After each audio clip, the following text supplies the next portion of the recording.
ಸನ್ಮಾನ್ಯ ಈ ರಾಜ್ಯದ ಬಡವರ ಬಂಧು ಸಿದ್ದರಾಮಯ್ಯನವರ ಸರ್ಕಾರ 2800 ದಿನಗಳನ್ನು ಪೂರೈಸಿದ ದಿನ ನಾವು ಪಿಪಿ ವೃತ್ತದಲ್ಲಿ ಅಲ್ಲಿ ನಾವು ಅವರದ್ದು ಒಂದು ಸಮಾವೇಶನ ಮಾಡಿದ್ವಿ, ಸಾಧನಾ ಸಮಾವೇಶನ ಮಾಡಿದಾಗ ಈ ರಾಜ್ಯದ ಗೃಹ ಮಂಡಳಿ ಅಧ್ಯಕ್ಷರು, ತಾಲೂಕಿನ ಶಾಸಕರು ಸನ್ಮಾನ್ಯ ಶಿವಲಿಂಗೇಗೌಡರು ಸಿದ್ದರಾಮಯ್ಯನವರ ಬಗ್ಗೆ ಭಾಷಣ ಮಾಡೋದ್ರ ಜೊತೆಯಲ್ಲಿ ತಾಲೂಕಿನ ಅಭಿವೃದ್ಧಿ ಬಗ್ಗೆ ಅವರು ಮಾತಾಡಿದರು.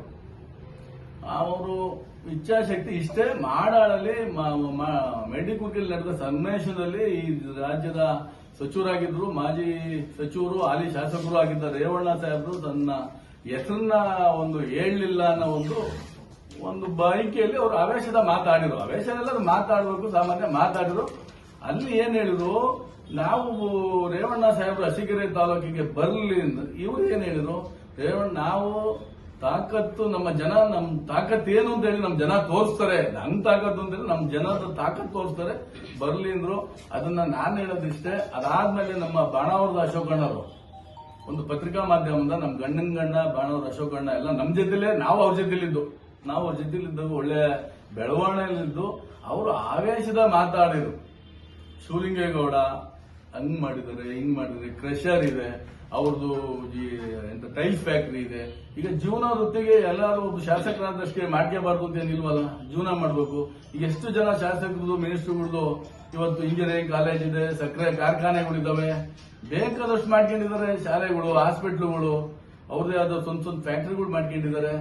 ಇವತ್ತು ನಿತಿನ್ ಗಡ್ಕರಿ ಅವ್ರದ್ದು ಏನೇನಿದೆ, ರಾಜ್ಯದ ಜಿಲ್ಲೆಗಳು, ಕೇಂದ್ರ ಸರ್ಕಾರಕ್ಕೆ ಹೋದ್ರೆ ಏನೇನಿದೆ. ಆದ್ರಿಂದ ಜೀವನ ವೃತ್ತಿಗೆ ಯಾರು ಏನಾದ್ರು ಮಾಡ್ಕೋಬೇಕು.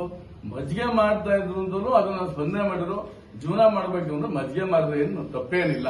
ಏನು ಹಂಗೆ ನಾನು ಬಡವನಾಗಿ ಸಾಯ್ಬೇಕು ಅನ್ನೋದೇನಿಲ್ಲ. ಅಶೋಕಣ್ಣ, ನಾವು ನೀವೆಲ್ಲ ಜೊತೆಲೇ ಬೆಳೆದಿದ್ದೀವಿ. ನೀವು ನಮ್ಮ ಜೊತೆಲಿದ್ದು ಜಿಲ್ಲಾ ಪಂಚಾಯತಿ ಒಬ್ಬರು ಸದಸ್ಯರಾಗಿ ನನ್ನ ಜೊತೆಲೇ ನೀವು 2.5 ವರ್ಷಕ್ಕೆ ರಾಜೀನಾಮೆ ಕೊಟ್ಟು ಹೋದ್ರಿ. ನೀವು ಅವತ್ತು ರಾಜೀನಾಮೆ ಕೊಡಬಾರ್ದಾಯ್ತು, ಏನು ಕೊಟ್ರಿ ನನ್ನ ಉದ್ದೇಶ ನಮಗೆ ಗೊತ್ತಿಲ್ಲ. ನೀವು ಮಾತಾಡಿ, ಟೀಕೆ ಟಿಪ್ಪಣಿಗಳು ರಾಜಕಾರಣದಲ್ಲಿ ಇದ್ದಿದ್ದೆ. ನಾವೇನು ಟೀಕೆ ಮಾಡ್ಬಿಟ್ರೆ ನಮ್ಮನ್ನ ನಾವು ಮಾಡಿದ್ದೆ ಸರಿ ಅಂತ ನಾವ್ ಹೇಳ್ತಾ ಇಲ್ಲ. ಆ ಟೀಕೆ ಮಾಡ್ಬೇಕಾದ್ರೆ ನಿಮಗೆ ಒಂದು ಆರೋಗ್ಯಕರವಾದ ಮಾತಾಡ್ಬೇಕು. ಯಾರಾಗಲಿ ಸನ್ಮಾನ್ಯ ಶಾಸಕರು ಹೇಳಿರಿ, ನೀವು ಏನು ಮಾಡಿದ್ದಾರೆ ರೇವಣ್ಣರ ಬಗ್ಗೆ ಮಾತಾಡುವಷ್ಟು ನಾವೇನು ದೊಡ್ಡವರಲ್ಲ. ಅವರ ಸಾಧನೆ ಜಿಲ್ಲೆಗಿದೆ, ಇಲ್ಲ ಅಂತಲ್ಲ, ತಾಲೂಕಿಗೆ ಕಮ್ಮಿ. ಅವರ ಸಾಧನೆ ಜಿಲ್ಲೆ ಮಾಡಿದ್ದಾರೆ. ನಾವು ಅದ್ರ ಬಗ್ಗೆ ನಾವು ಮಾತಾಡ್ತಾ ಇಲ್ಲ. ನಮ್ಮ ತಾಲೂಕಿಗೆ ಕಮ್ಮಿ. ಹಿಂದೆ ಗವರ್ಮೆಂಟ್ ಹಾಸ್ಪಿಟಲ್ ಕೊಟ್ಟಿರ್ಬೋದು, ಒಂದು ಬಾಣಾವರ್ಕ್ ಒಂದು ಇಂಜಿನಿಯರಿಂಗ್ ಕಾಲೇಜ್ ಕೊಟ್ಟಿರ್ಬೋದು, ಮತ್ತೊಂದು ಮಾಡಿರ್ಬೋದು. ಆದ್ರೆ ನೀವು ಅರಸೀಕೆರೆ ಜನ 5 ವರ್ಷಕ್ಕೆ ಒಬ್ಬೊಬ್ರು ಬದಲಾವಣೆ ಮಾಡ್ತೀರಾ. ಈಗ ಮರಿಸ್ವಾಮಿ ಹೋದ್ಮೇಲೆ ಯಾರನ್ನೋ ಕರ್ಕ ಬಂದ್ರಿ, ಅವ್ರು 79-80 ಸಾವಿರ ಓಟ್ ತಗೊಂಡಿದ್ರು. ಅವ್ರು ನಿಮ್ ಪಕ್ಷದಲ್ಲಿ ಅಲ್ವಾ? ಈಗ ಮತ್ತೆ ಹೊಸಬ್ರನ್ನ ಕರ್ಕೊಂಬರ್ತೀರಾ ನೀವು? 5 ವರ್ಷಕ್ಕೊಬ್ರು ಎಳ್ಕೊಂಬರ್ತೀರಾ. ನೀವು ಅರಸೀಕೆರೆ ತಾಲೂಕಿನ ಜನಗಳನ್ನ, ರೈತನ ದಿಕ್ ತಪ್ಪಿಸ್ತಾರ ನೀವು. ಆದ್ರಿಂದ ಅಶೋಕಣ್ಣ ಒಂದು ಹೇಳ್ತು, ನೀವು ಮಸ್ಲೆ ಕಣ್ಣೀರ್ ಹಾಕೊಂಡು ಕೂತಿರ್ಲಿ, ದೇವೇಗೌಡರು ಬಂದು ನಿಮ್ಮ ನಿರ್ಭರ್ಷೆ ಬಂದ್ರು ಅಂತ ನೀವು ಹೇಳಿರಿ. ನಾನು ಅದು ವಿಚಾರ ಅಶೋಕಣ್ಣ ಗೊತ್ತಿಲ್ಲ. ಅದು ನಡೆದಿದ್ದು ಗೀಜಳ್ಳಿ ಗ್ರಾಮದಲ್ಲಿ, ನನ್ನ ಗ್ರಾಮದ ನಮ್ಮ ಮನೆ ಮುಂದಿನ ತೋಟದಲ್ಲೇ ಮಾಡಿದ್ದು. ಶಿವಲಿಂಗೇಗೌಡರು ಕಣ್ಣೀರ್ ಹಾಕಿದ್ದು ನಿಜ. ಏನಕ್ಕೆ ಕಣ್ಣೀರ್ ಹಾಕಿರೋ? 9 ದಿನ ಹಗಲು ರಾತ್ರಿ ಅವ್ರು ಕೂತ್ಕೊಂಡಿದ್ದು ನಿಜ. ಅವರಿಗೆ ಊಟದ ವ್ಯವಸ್ಥೆ, ಇನ್ನೊಂದು ವ್ಯವಸ್ಥೆ ನಾವು ಮಾಡಿದ್ದು ನಿಜ, ಎಲ್ಲ ಮಾಡಿದ್ದು ನಿಜ. ರೈತರ ತೋಟ ಬತ್ತು ಹೋಗಿತ್ತು. ಅವತ್ತು ಕಾಂಗ್ರೆಸ್ ಸರ್ಕಾರ ಇತ್ತು. ಅದಕ್ಕೆ ಅವರಿಗೆ ಪರಿಹಾರ ಕೊಡಿಸಬೇಕು ಅಂತ ಶಿವಲಿಂಗೇಗೌಡರು ಕೂತಿದ್ದು ನಿಜ. ಕಣ್ಣೀರ್ ಹಾಕಿದ್ರು. ಏನಕ್ಕೆ ಕಣ್ಣೀರ್ ಹಾಕಿದ್ರು? ನಮ್ಮ ಒಂದು ತಾಲೂಕಿನ ರೈತರಿಗೆ ಇವತ್ತು ಈ ಪರಿಸ್ಥಿತಿ ಬಂದಿದೆ ಅಂತ ರೈತರ ಪರ ಕಣ್ಣೀರ್ ಹಾಕಿದ್ದು. ದೇವೇಗೌಡರು ಬಂದು ಎಬ್ಬರ್ಸ್ಕೊಂಡು ಹೋಗ್ಲಿ ಅಂತಲ್ಲ, ಅವ್ರನ್ನ ಎಬ್ಬರ್ಸ್ಕೊಂಡು ಹೋಗಿದ್ದು ರೇವಣ್ಣ ಸಾಹೇಬರು ಎಬ್ಬರ್ಸ್ಕೊಂಡು ಬಂದು ಪಿಪಿ ವೃತ್ತದಲ್ಲಿ ಅದನ್ನು ಅಂತ್ಯಗೊಳಿಸಿದ್ವಿ. ಮಾತಾಡಿ ಇದಕ್ಕೆ ಪರಿಹಾರ ಕೊಡ್ಸೋಣ ಅಂತ ಪರಿಹಾರನೂ ಕೊಡಿಸಿರೋ ಶಿವಲಿಂಗೇಗೌಡರು. ಕುಮಾರಸ್ವಾಮಿ ಅವರು ಈ ರಾಜ್ಯದ ಮುಖ್ಯಮಂತ್ರಿ ಆದಾಗ ಅವ್ರಿಗೆ ಪರಿಹಾರ ಕೊಡಿಸಿದ್ದಾರೆ. ಇವತ್ತು 32 ಕೋಟಿ ರೂಪಾಯಿ ಅರಸೀಕೆರೆ ತಾಲೂಕಿಗೆ ರೈತರಿಗೆ ಪರಿಹಾರ ಕೊಟ್ಟಿದ್ದಾರೆ. ಇನ್ನೊಂದು ಅರಸೀಕೆರೆ ತಾಲೂಕು ನೀರಾವರಿಯಿಂದ ವಂಚಿತವಾಗಿತ್ತು. ನಿಮ್ಗೆಲ್ಲ ಗೊತ್ತಿದೆ. ಹೇಮಾವತಿ ನೀರುಟ್ಟದ್ದು ಎಲ್ಲಿ? ಹಾಸನ ಜಿಲ್ಲೆ, ನಮ್ಮ ಜಿಲ್ಲೆಯಲ್ಲಿ ನೀರುಟ್ಟಿ 80 ವರ್ಷಗಳ ಕಾಲ ಅರಸೀಕೆರೆ ತಾಲೂಕಿಗೆ ನೀರಾವರಿ ಆಗಿಲ್ಲ. ಈ ದೇಶದ ಮುಖ್ಯಮಂತ್ರಿ, ದೇಶದ ಪ್ರಧಾನಮಂತ್ರಿ ದೊಡ್ಡಗೌಡರಾಗಿದ್ರು ನಮ್ಮ ಜಿಲ್ಲೆಯವರು. ಮತ್ತೆ ಕುಮಾರಣ್ಣ ನಮ್ಮ ಜಿಲ್ಲೆಯವರು ಮುಖ್ಯಮಂತ್ರಿ 2 ಸತಿ ಆಗಿದ್ರು. ರೇವಣ್ಣರು ಸಚಿವರಾಗಿದ್ರು. ಅಂದು ಯೋಚನೆ ಮಾಡಿಲ್ವ ಅರಸೀಕೆರೆ ಬರಗಾಲ ಇದೆ, ಏನಕ್ಕೆ ನೀವು ಅರಸೀಕೆರೆಯನ್ನ ತಿರಸ್ಕಾರ ಮಾಡಿದ್ರಿ? ಇವತ್ತು ಇವತ್ತು ನೀವೇನೇ ಹೇಳ್ಬೋದು, ಅರಸೀಕೆರೆಗೆ ನೀರು ಬರಬೇಕು ಅಂದ್ರೆ ಶಿವಲಿಂಗೇಗೌಡ ಬರಬೇಕಾಗಿತ್ತಾ? ಶಿವಲಿಂಗೇಗೌಡರು ಬರೋದಂಗ ಅರಸೀಕೆರೆಗೆ ಯಾಕೆ ನೀರು ಬಂದಿರಲಿಲ್ಲ? ಏನು ಆ ಸಾಧನೆ ನಿಮ್ದ, ಅರಸೀಕೆರೆ ತಾಲೂಕಿನ ಶಾಸಕರುದ ಅಲ್ವಾ? ನೀರಿಲ್ಲದೆ 2013-14ರಲ್ಲಿ ಬರಗಾಲ ಬಂದು ಟ್ಯಾಂಕರ್ ಅಲ್ಲಿ ನೀರು ಹೊಡಿಸಿದ್ರು. ಅದಾಯ್ತು. ಅದಾದ್ಮೇಲೆ ದನಗಳಿಗೆ ಮೇವಿಲ್ಲ, ಗೋಶಾಲೆಗಳನ್ನು ಮಾಡಿ ಮೇವು ತಂದು ಕೊಟ್ರು. ಬೇಕಾದಷ್ಟು ಅಭಿವೃದ್ಧಿ ಕೆಲಸ ಆಗಿದೆ. ಚರ್ಚೆ ಮಾಡಿ, ಒಳ್ಳೆ ರೀತಿ ಚರ್ಚೆ ಮಾಡಿ, ತಾಲೂಕು ನೆಮ್ಮದಿಯಾಗಿರ್ಬೇಕು ಅನ್ನೋದು ಈ ತಾಲೂಕಿನ ಜನಗಳ ಒಂದು ಏನಿವತ್ತು ವೋಟರ್ಸ್. ನಾವೇನ್ ಇಲ್ಲಿ ಕೂತೀವಲ್ಲ, ನಾವೆಲ್ಲ ಮತದಾರರು ಮನೆಗೆ ಕೂತಿದ್ದಾರೆ. ನಮ್ಮೆಲ್ಲ ಒಳ ಜಗಳಗಳನ್ನ ಅವರು ವೀಕ್ಷಣೆ ಮಾಡ್ತಾ ಇರ್ತಾರೆ. ಯಾರು ಈ ತಾಲೂಕಿಗೆ ಕೆಲಸ ಮಾಡ್ತಾರೆ ಅವ್ರಿಗೆ ವೋಟ್ ಹಾಕ್ತಾರೆ. ಶಿವಲಿಂಗೇಗೌಡರು ಮಾಡ್ತಾ ಇದ್ದಾರೆ, ವೋಟ್ ಹಾಕ್ತಾ ಇದ್ದಾರೆ. 4 ಸತಿ ಗೆಲ್ಸ್ಬೇಕು, ಸುಮ್ಮನೆ ಗೆಲ್ಸಲ್ಲ. ಹೋರಾಟ ಇದೆ, ಅವರು ಈ ತಾಲೂಕಲ್ಲಿ ಹೋರಾಟ ಇದೆ, ನೀರಾವರಿ ಹೋರಾಟ ಇದೆ, ಕಾಂಕ್ರೀಟ್ ರಸ್ತೆ ಆಗಿದೆ, ಕಣ್ಣೀರು ಹಾಕಿದ್ದಾರೆ, ಕುಡಿಯೋ ನೀರಿಗೋಸ್ಕರ ಕಣ್ಣೀರು ಹಾಕಿದ್ದಾರೆ. ಅದರ ಜೊತೆಯಲ್ಲಿ ಇವತ್ತು ಕಣ್ಣೀರು, ರೈತರ ಪರ ಕಣ್ಣೀರು ಹಾಕಿದ್ದಾರೆ. ಈ ಎಲ್ಲ ಅವಳಕೆಗಾರಿ ಭಾಷಣ ಮಾಡೋದು ಬೇಡ, ಗೌರವ ಕೊಡಿ. ಟೀಕೆ ಟಿಪ್ಪಣಿಗಳು ಮಾಡಿ, ಪ್ರಜಾಪ್ರಭುತ್ವ ವ್ಯವಸ್ಥೆಯಲ್ಲಿ ಯಾರು ಬಂದು ಇಲ್ಲೇ ನಿಲ್ಲಬಾರ್ದು ಅಂತ ಏನಿಲ್ಲ. ಯಾರು ಬೇಕಾದ್ರೂ ಬಂದು ನಿಂತ್ಕೋಬಹುದು, ನಿಂತ್ಕೊಳ್ಳಿ. ಅವ್ರದ್ದು ಏನಿದೆ ಬಲ ಬೆಂಬಲ ತೋರಿಸ್ತಾರೆ. ಅದು 2028ಕ್ಕೆ 2026ರಲ್ಲಿ ಯಾಕೆ ಸ್ಟಾರ್ಟ್ ಮಾಡ್ತೀರಾ? ಈ ತಾಲೂಕು ನೆಮ್ಮದಿಯಾಗಿರ್ಲಿ ಅಂತ ಹೇಳಕ್ ಇಷ್ಟಪಡ್ತಾ, ಅದರ ಜೊತೆಯಲ್ಲಿ ಏನಿವತ್ತು ಇನ್ನ ಸಂತೋಷ್ ಅಣ್ಣವರು ಬಗರ್ಕುಮ್ಮ ಅಂತ ಏನು ಒಂದು ಹಳ್ಳಿ ಹೋಗಿ ನಿಮಗೆಲ್ಲ ನಾವು ಮಾಡಿಸ್ಕೊಡ್ತೀವಿ ಅಂತ ಹೇಳಿದ್ರೆ, ಖಂಡಿತ ನೀವು ಮಾಡಿಸ್ಕೊಡಿ. ತಾಲೂಕಿನ ರೈತರಿಗೆ ಯಾರು ಸಹಾಯ ಮಾಡಿ, ಅದು ಒಳ್ಳೇದಾಗಿ ಮಾಡಿಸ್ಕೊಡಿ. ಆದ್ರೆ ಇವತ್ತು ಈ ತಾಲೂಕಲ್ಲಿ ಶಾಸಕರು ಕಾಂಗ್ರೆಸ್ ಪಕ್ಷದವರು, ರಾಜ್ಯ ಸರ್ಕಾರ ಕಾಂಗ್ರೆಸ್ ಪಕ್ಷದಾಗಿದೆ, ಜಿಲ್ಲಾಡಳಿತ ಕಾಂಗ್ರೆಸ್ ಪಕ್ಷದ ಒಬ್ಬರು ನಮಗೆ ಜಿಲ್ಲಾ ಉಸ್ತುವಾರಿ ಸಚಿವರಿದ್ದಾರೆ, ಅವರು ಕಂದಾಯ ಸಚಿವರೇ.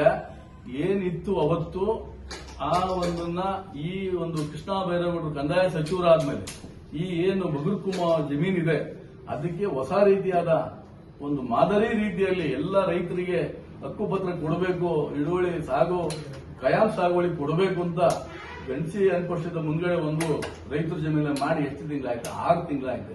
ಅವಾಗ ರಾಜಣ್ಣರು ಈ ಜಿಲ್ಲೆಯ ಉಸ್ತುವಾರಿ ಸಚಿವರಾಗಿದ್ದರು. ಆದ್ರಿಂದ ಈಗ ಕೃಷ್ಣ ಬೈರೇಗೌಡರು ಬಂದು ಪ್ರತಿ ಒಂದು ಸಾಗುವಳಿ ಪತ್ರವನ್ನು ಕೊಡ್ತಾ ಇದ್ದಾರೆ ಸಂತೋಷ್ ಅಣ್ಣರೇ. ಆದ್ರಿಂದ ನೀವು ಈ ತಾಲೂಕಿನ ಜನ ಈಗ ನೀವು ನೋಡ್ತಾ ಇದ್ರ ಜನಸಂಪರ್ಕ ನಾವು ಸಭೆ ಮಾಡಿದಾಗ ಅಲ್ಲಿ ಬರ್ತಾ ಇರೋದೇ ಸಾಗುವಳಿ, ಖಯಾಂ ಸಾಗುವಳಿ. ಜನಸಂಪರ್ಕ ಸಭೆ ಮಾಡ್ತಾ ಇರೋದೇ ಮಾಡಕ್ಕೆ ಅಂದ್ರೆ ಅಲ್ಲಿ ಏನು ಸರ್ಕಾರ ಜಾಗ ಇದೆ, ಏನು ರೈತ ಏನಿದೆ ಅವು ಖಯಾಂ ಸಾಗುವಳಿ ಕೊಡಬೇಕು ಅಂತ ಹೇಳಿ ಇವತ್ತು ಶಾಸಕರು ಈ ತಾಲೂಕಿನ ಎಲ್ಲ ಆಡಳಿತವನ್ನ ಕರ್ಕೊಂಡು ಇವತ್ತು ಗ್ರಾಮ ಪಂಚಾಯತಿ ಮಟ್ಟದಲ್ಲಿ ಗ್ರಾಮ ಸಭೆ ಮಾಡ್ತಾ ಇದ್ದಾರೆ. ಆದ್ರಿಂದ ಇವತ್ತು ಏನು ಸಾಗುವಳಿಗಳು ಕೊಟ್ಟಿಲ್ಲ ಆ ಭಾಗದಲ್ಲಿ ಎಲ್ಲೆಲ್ಲಿ ಕೊಡಬೇಕು ಆ ಭಾಗದಲ್ಲಿ ಸಾಗುವಳಿಗಳನ್ನ ಕೊಡಿಸ್ತಾರೆ ಸನ್ಮಾನ್ಯ ಶಾಸಕರು.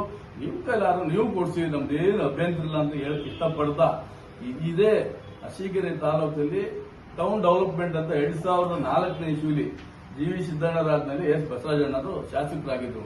ಟೌನ್ ಡೆವಲಪ್ಮೆಂಟ್ ಅಂತ ಹೇಳಿ ಅರಸೀಕೆರೆ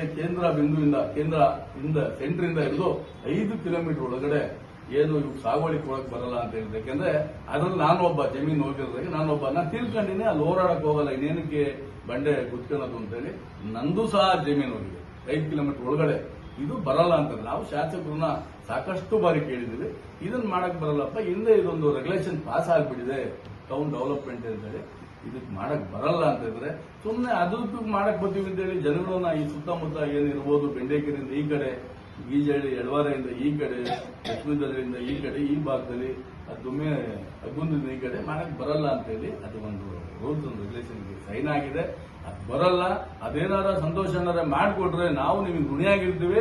ನಂದು ಅದೊಂದು 5-6 ಎಕರೆ ಜಮೀನು ನಾನು ಒಂದು ರಾಗಿ ಬೆಳ್ಕೊಂಡು ತಿಂತಾ ಇದ್ದೀನಿ.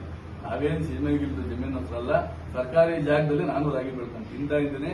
ಒಳ್ಳೆ ಕೆಲಸ ಮಾಡೋದಾದ್ರೆ ನೀವು ಮಾಡಿ. ಮುಂದೆ ಯಾರೇ ಒಂದು ಮಾಡಿದರೆ ನಾನ್ ಮಾಡಿದೆ ಅಂತ ನೀವು ಮಾಡೋದು, ನಾವು ನಿಮ್ಮನ್ನು ಅಂತೀವಿ ಅಂತ ಹೇಳಿ ನೀವು ನಮ್ಮನ್ನು ಅನ್ನೋದು ಬೇಡ. ಜನಗಳು ಎಲ್ಲ ಮನೇಲಿ ಕೂತ್ಕೊಂಡು ಇವತ್ತು ಮಾಧ್ಯಮದ ಮುಖಾಂತರ, ಪತ್ರಿಕೆ ಮುಖಾಂತರ ಎಲ್ಲ ನೋಡ್ತಾ ಇದ್ದಾರೆ. ಮುಂದಿನ ದಿನಗಳಲ್ಲಿ ಆಗಬಾರ್ದು. ಶಿವಲಿಂಗೇಗೌಡರ ವಯಸ್ಸಿನಷ್ಟು ನಾವು ಇನ್ನೂ ಅಲ್ಲಿವರೆಗೆ ಎತ್ತು ಬೆಳೆದಿಲ್ಲ. ಶಿವಲಿಂಗೇಗೌಡರು ಅಂತ ಮಾತಾಡ್ರಿ, ಶಿವಲಿಂಗೇಗೌಡ ಅಂತ ಮಾತಾಡ್ಬೇಡ್ರು. ನಮಗೆ ನೋವಾಗಿದೆ ಅದೊಂದು. ಯಾಕಂದ್ರೆ ಈ ತಾಲೂಕಲ್ಲಿ ಎಲ್ಲರೂ ಉಪಯೋಗಿಸ್ತಾ ಇದ್ದಾರೆ. ಅವ್ರು ತಂದು ನೀರು ಕುಡಿತಾ ಇದ್ದಾರೆ, ಅವ್ರು ಹಾಕಿ ಕಾಂಕ್ರೀಟ್ ರಸ್ತೆ ಮೇಲೆ ಓಡಾಡ್ತಾ ಇದ್ದಾರೆ. ಆ ಇಂಜಿನಿಯರಿಂಗ್ ಕಾಲೇಜ್ ಇರ್ಬೋದು, ಮೊರಾರ್ಜಿ ಶಾಲೆಗಳಿರ್ಬೋದು, ವಿದ್ಯುತ್ ಇರ್ಬೋದು, ಅಭಿವೃದ್ಧಿ ಬಗ್ಗೆ ಶಿವಲಿಂಗೇಗೌಡರ ಬಗ್ಗೆ ಮತ್ತಾರು ಅಭಿವೃದ್ಧಿ ವಿಚಾರದಲ್ಲಿ ಕೈ ಮಡ್ಚಕ್ಕಾಗಲ್ಲ ಇಡೀ ರಾಜ್ಯದಲ್ಲಿ ಅಂತ ಹೇಳಕ್ ಇಷ್ಟಪಡ್ತಾ, ಇವತ್ತು ಯಾರೇ ಒಂದು ಪ್ರೆಸ್ ಮೀಟಿಂಗ್ ಮಾಡಿ ನೀವು ಏನಾರ ಲೈವಲ್ಲಿ ಬಿಡಿ, ಇನ್ನೊಂದು ಬಿಡಿ, ಗೌರವಯುತವಾಗಿ ಆರೋಗ್ಯಕರ ಭಾಷಣ ಮಾಡಿ ಆರೋಗ್ಯಯುತವಾದ ಮಾಡಿ ಸೋಲಿಸಬೇಕು ಅಂದ್ರೆ 28 ಚುನಾವಣೆ ಬರುತ್ತೆ. ನಮಗೆ ಓಟ್ ಹಾಕ್ತಾರೋ ನಿಮಗೆ ಓಟ್ ಹಾಕ್ತಾರೋ ಅಖಾಡಕ್ಕೆ ಬಂದಾಗ ಅದು ನೋಡೋಣ. ಅಲ್ಲಿ ತನಕ ಯಾಕೆ ಇವತ್ತೇನಾರ MLA ಎಲೆಕ್ಷನ್ ಆಗ್ತಾ ಇದ್ದಾನೆ? ಬದಲಾವಣೆ ನಮ್ಮ ಪಕ್ಷದಾಗ ಇಲ್ಲ. ಶಿವಲಿಂಗೇಗೌಡರು JDS ಅಲ್ಲಿದ್ರು, ಅವರು ಮನನೊಂದ್ರು, ತಾಲೂಕಲ್ಲಿ ಕೆಲಸ ಆಗಬೇಕು ಅಂದ್ರು, ಕಾಂಗ್ರೆಸ್ ಹೋಗಿದ್ದಾರೆ. ಸಚಿವರಾಗಬೇಕು ಯಾರಿಗೆ ಆಸೆ ಇಲ್ಲ? ಇವತ್ತು ಸಿದ್ದರಾಮಯ್ಯ ಹೋಗಬೇಕು ಅಂತಾರೆ. ಸಚಿವರಾಗ ಆಸೆ ಯಾರಿಲ್ಲ? ಎಲ್ಲರಿಗೂ ಆಸೆ ಅನ್ನೋದು ಇದ್ದೇ ಇರುತ್ತೆ. ಆದ್ರಿಂದ ಅವ್ರು ಸಚಿವರಾಗಲಿ ಬಿಡಿ. 80 ವರ್ಷ ಬೇಕಾಗಿದೆ ಅರಸೀಕೆರೆ ತಾಲೂಕಲ್ಲಿ ಯಾರಾದ್ರೂ ಶಾಸಕರು ಸಚಿವರು ಆಗಬೇಕು ಅಂದ್ರೆ 80 ವರ್ಷ ಕಾಯ್ಬೇಕಾದ ಪರಿಸ್ಥಿತಿ ಬಂದಿದೆಯಲ್ಲ. ಬರೀ ಹಾಸನಕ್ಕೆ ಹೋಗೋದು ಸಚಿವ ಸ್ಥಾನಗಳು. ಯಾರ ಮಿನಿಸ್ಟರ್ ಆದ್ರೂ ಹಾಸನದವರಾಗರು, ಅರಸೀಕೆರೆಲಾಗಿದ್ರು ನಮ್ಮೆಲ್ಲರ ಒಂದು ಅದು ಬೈಕೆ ಇದೆ ಆಗ್ಲಿ ಅಂತ. ಆ ಜಯಂತ ಸಿದ್ದೇಶ್ವರ ಸ್ವಾಮಿಯನ್ನು ಆಶೀರ್ವಾದ ಆಗಿದ್ದೆ ಅವರು ಅರಸೀಕೆರೆ ತಾಲೂಕಿನ ಸಚಿವರಾಗಿ ಇಡೀ ಜಿಲ್ಲೆಯ ನಾಯಕತ್ವ ವಹಿಸಿಕೊಂಡು ಇಡೀ ಜಿಲ್ಲೆಯಲ್ಲಿ ಮತ್ತೆ ಕಾಂಗ್ರೆಸ್ ಬಲಿಷ್ಠವಾಗಿ ಕಟ್ಟಬಹುದು. ಅವರು ಅದ್ರಿಗೆ ಎಳ್ಳೆ ಮಾತಿಲ್ಲ ಅಂತ ಹೇಳಕ್ ಇಷ್ಟಪಡ್ತಾ, ಇದುವರೆಗೂ ಮಾಧ್ಯಮದ ಸ್ನೇಹಿತರಿಗೆ ಇದು ನಮ್ಮೆಲ್ಲರ ಅಳುಕು. ಇದು ನೋವಿತ್ತು ನಮಗೆ. ಶಿವಲಿಂಗೇಗೌಡರ ಬಗ್ಗೆ ಅವರು ವಿಕೆ ಫ್ಯಾಕ್ಟ್ರಿ, ಜಲ್ಲಿ ಫ್ಯಾಕ್ಟ್ರಿ ಯಾವ ಜೀವನ ಮಾಡಕ್ಕೆ ಏನಾದ್ರು ಒಂದು ಮಾಡ್ಲೇಬೇಕು, ಮಾಡ್ಕೊಂಡಿದ್ದಾರೆ. ಅದು ಇವತ್ತು ಎಷ್ಟು ದೇವಸ್ಥಾನಗಳಿಗೆ ಅವ್ರ ಸ್ವಂತ ದುಡ್ಡಲ್ಲಿ ಶೀಟ ಕೊಟ್ಟಿದ್ದಾರೆ ಅಂತ ಅವರ ಒಡನಾಟದಲ್ಲಿ ನಾವಿಲ್ಲ ನಮಗೆ ಗೊತ್ತು.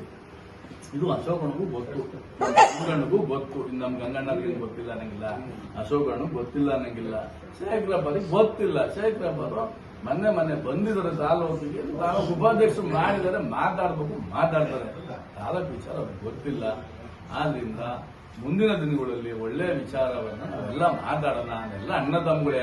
ನಮ್ಮನ್ನು ನೋಡಿ ನೀವು ತಿರ್ಕೊಂಡು ಹೋಗೋದು ಬೇಡ, ನಿಮ್ಮನ್ನು ನೋಡಿ ನಾವು ತಿರ್ಕೊಂಡು ಹೋಗೋದು ಬೇಡ. ತಾಲೂಕು ಆರೋಗ್ಯಕರವಾಗಿರ್ಲಿ ಅಂತ ಬಯಸ್ತಾ ಪತ್ರಿಕಾ ಮಾಧ್ಯಮ ಇದುವರೆಗೂ ಮಾತಾಡಿದ್ದಕ್ಕೆ ನಿಮ್ಗೆಲ್ಲ ಒಲಿಸಿ ಮಾತು ಮುಗಿಸ್ತಾ ಇದ್ದೀನಿ.